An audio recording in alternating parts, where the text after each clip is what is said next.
Rejoice and adulation. Two words that perhaps best described Forest Green on their iconic day at Wembley, when for the first time in club history, they made it to hallowed grounds. They made it to greatness. They made it to the Football League. It was an unforgettable day for fans and players and management alike. But it was not all for them. As attraction grew, as interest grew in this new club within the Football League, so too did their grounds, the new Ecotricity Arena, the new home of Forest Green Rovers. They've come this far, and it is all about not staying their ground and not trying to dip back down, but rather rising to levels of club elites, levels never seen before by a club along the level of Forest Green Rovers. And from now on, for this year, that is exactly what will be transpiring here. From now on, we take charge of Forest Green Rovers, and we look to lead them not just to a League 2 trophy, not just to a League 1 trophy, but all the way to immortality. To be led up there in the names with the likes of Manchester United, Chelsea, Arsenal, some of the greatest teams in the history of English football. That is where Forest Green Rovers will align itself to be. But that is a fable tale far away. For now, we have our own games to focus on. We have our own goals to focus on. It is the task of Daddy ProJaked to lead this club to that immortal feat. And now that narration me is out of the way, let's get into the back into the normal zone. Yes, it is finally here, FIFA 18 career mode, after the somewhat warm but disappointing end to Nottingham Forest back in FIFA 17, going all the way to the top and failing to grab the Champions League in the final game. It was time to move on from a championship team and work for an even harder task. It seemed as if the championship had been done before, been there, done that. It was time to move on. It was time to truly take a team to glory. Fulham and Nottingham Forest, two teams had been returned to glory. Now I wanted to make a team rise to its own glory amidst the Premier League giants. However, to do that, of course, there is a long way to go through. There is an awful lot of games in the way, and there is an awful lot of transfer signings we need to make if we want to stay in that order. And one of them right here, from Nottingham Forest themselves, Ben Brereton, a youngster from England, and certainly one who, if you're looking for a young striker and you're in like a League 2, League 1 club, you pick him up right away. You've probably seen him on FIFA already. His potential this year is looking rather dirty. Ben Brereton, it is a tall order for him. Theoretically, he would become the most expensive League 2 player in history at 1.4 million, but at the same time, it is a tall ask, dropping down 2 leagues to League 2 and deciding whether or not to move to Forest Green Rovers, a team that is in jeopardy of potentially facing the drop. You saw the objective back there. It was to avoid being relegated, essentially. So does Ben Brereton want to take that risk? Does he decide that it is in his best interest? Well, he's sure. He's shown up to the Forest Green meeting room. He's shown up to the manager's room even. And his manager is letting them know what they believe is best for his player. Papa ProJaked, though, however, believes in his own way. He thinks that Ben Brereton could be one for the future. And I don't know why I'm going back to the narration tone.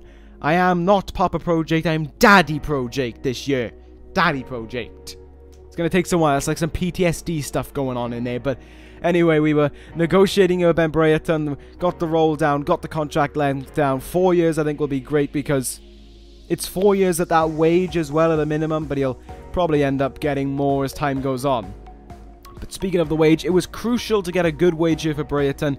Didn't want to try and go too low and then risk, you know, overcocking it basically and having to wait a week to get back into negotiations with him, at which point he could have potentially been snapped up by someone. $5 was the way to go about it. I know I didn't put in an additional fee, but that's because that's why the game usually does it for you. See, he even wants to take a wage dip, which was very weird, but I guess the signing bonus and the goals bonus was one that could maybe, I guess, bring the cost together and kind of bring it up to that 4.7k or even higher, essentially. But nevertheless, first signing made under Daddy ProJaked. Ben Brereton, the most expensive player in League 2 history, but it was not all done yet for Daddy ProJaked. He looked to make a good signing in defence, a good man to hold down that right back. Introducing Bagayoko from the free agency, a starting right back from Ivory Coast, I believe, or if not start, no, wouldn't be starting because they have Aurier, so he certainly gets picked for the Ivory Coast national team anyway. And with quick business, Daddy ProJaked made his second signing of the season as well in bringing in Bagayoko to the team. 2 signings made, 2 signings that show, well, one shows potential and one shows strength in the defense. There's Bagayoko's stats. I did not grab Brereton's because I was an idiot, and when I showed them, I wasn't recording. And speaking of not recording, as some things went wrong in the career that I had to adjust quickly, I forgot to record a signing that centre-back there, Coimbra. He was a generic guy made by the game. And yeah, he's young as well, but his purpose is to really serve just like kind of a bench warmer centre-back role. He won't feature too heavily unless it's absolutely crucial. But that's not what we're here to focus on. We're not here to focus on the player. We're here to focus on the team and the game at hand. The first game for Forest Green Rovers in the Football League. This was kind of interesting to see as well, how we would cope in such a situation. I always believe that the way you perform in your first game can always show how you'll perform throughout the rest of the season. So it was important to get off on the right foot. It was important to make sure that we didn't make any mistakes, that we were able to capitalize on our moments right away. And you'll see that right here. Reece Brown plays a ball into Brereton, who hits it into the back of the net for an early lead.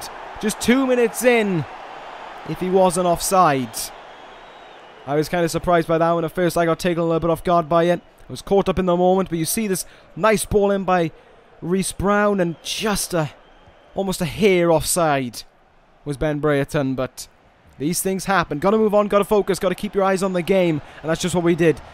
Forest Green continued to attack here. Left back making some run up into Brereton. Reece Brown turns around the defender and opens the scoring for Forest Green in the Football League.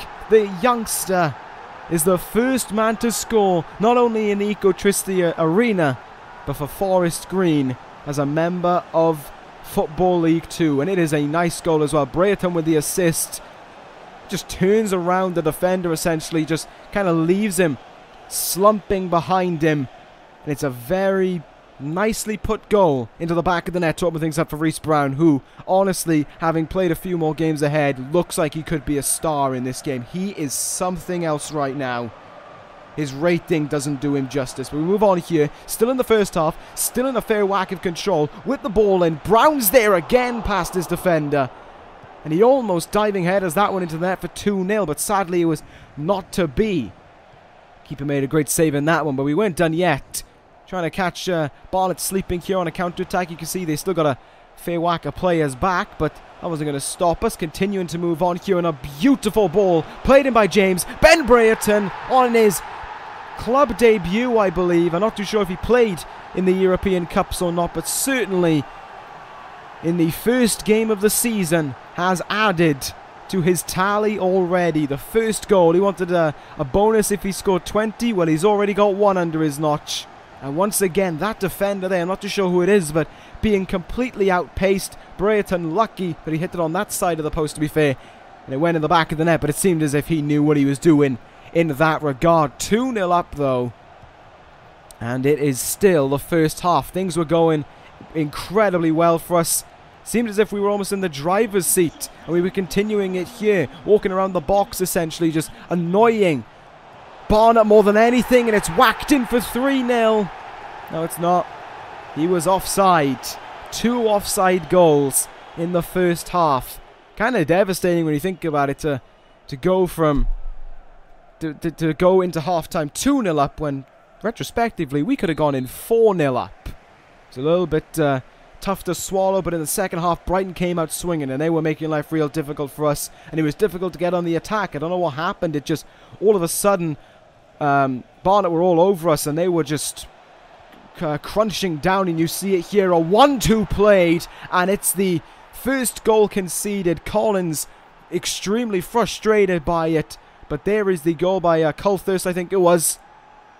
And it's a very, very nicely done goal as well. You see a work around the defender here, this 1-2. So Colthurst plays it into that member there, and it's played back down to him, beats the defender, and beats Collins as well to end up right near well, basically the top of the net, almost hitting the roof. And into that top left to make it game on, really. 2-1 now. Daddy ProJaked had a bit of work within him to try and claw on to those 3 points to try and get the season off to a successful start for Forest Green. And yeah, I mean, it really was getting tough from here on out. You can see how quickly we lose the ball there and how difficult it was to dispossess Barn. I don't know what happened, but everything just went wrong in a moment. And Akide made sure to add to that by equalising just minutes after the first goal was scored. And it's Akinde even.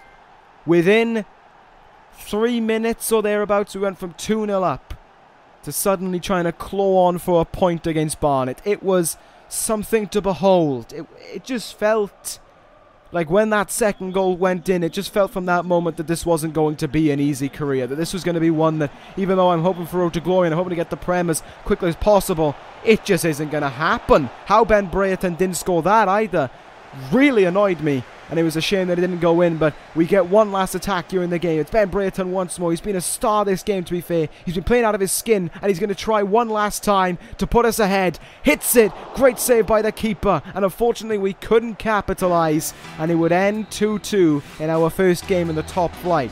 It was an entertaining start. It was an enthralling start, but there is still a lot more to go. Be sure to tune in later on today when the second episode of Forest Green Rovers' career comes up, where we really understand how this team operates, its strengths and weaknesses, and see where the future lies in this season for us. Be sure to tune in for that later on today. Thank you guys for watching, though. If you did enjoy it, leave a like, leave a comment, let me know what you think. Let me know what you think, where we're going to go with this career. I really want your guys' opinion on this one, but that'll end this episode of Career Mode. Thank you guys for watching. Take care, guys, and ta-ra.